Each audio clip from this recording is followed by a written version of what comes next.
اشرف غني څه غواړي؟ اشرف غني یو بله او لویه کارنامه دا وه چې خارجه وزارت وزیر یې له دندې ګوښه کړ او د ده ګوښه کول په دې سخت و چې دا وزارت مربوط د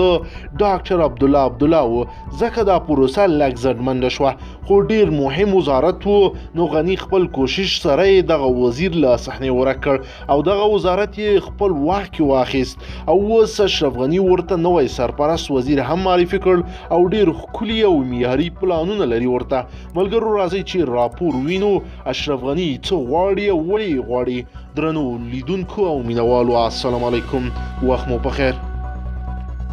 ارګ ویلی دی چې په بهرنیو چارو وزارت کې بنسټیز اصلاحات راولي د ولسمشر غني ویان صدیقي وایي چې ارګ د بهرنیو چارو وزارت د پخوانی وزیر صلاح الدین رباني له کړنو راضي نه و د بهرنیو چارو د پخوانی وزیر صلاح الدین رباني له استعفا ورکولو 2 اونۍ وروسته افغان حکومت وایي چې په دغه وزارت کې به پراخ اصلاحات راولي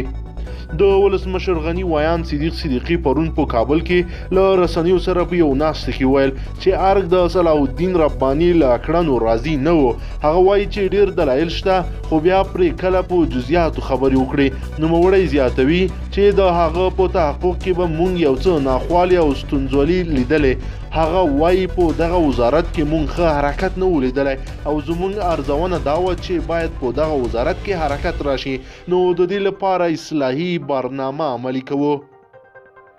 صدیقي هم در راز وویل چې په دغه وزارت کې تشکیلاتي پړسوب کار اهل کار ته نه سپارل د شخصي او ګوندي مداخلو ختمول په سفارتي او کنسلي چارو کې ستونزې او نور هغه څه دي چې باید اصلاحات پکې راشي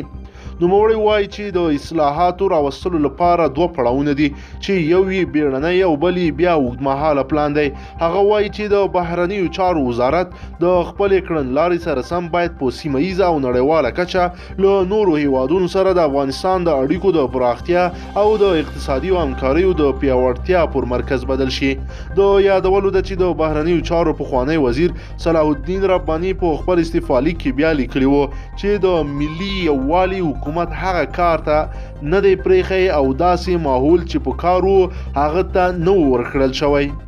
درنو لیدونکو که چیرې غواړئ چې د سیمې له تازه او مهمو او لنډو پیښو څخه خبر شئ نو زموږ چینل ضرور سبسکرایب کړئ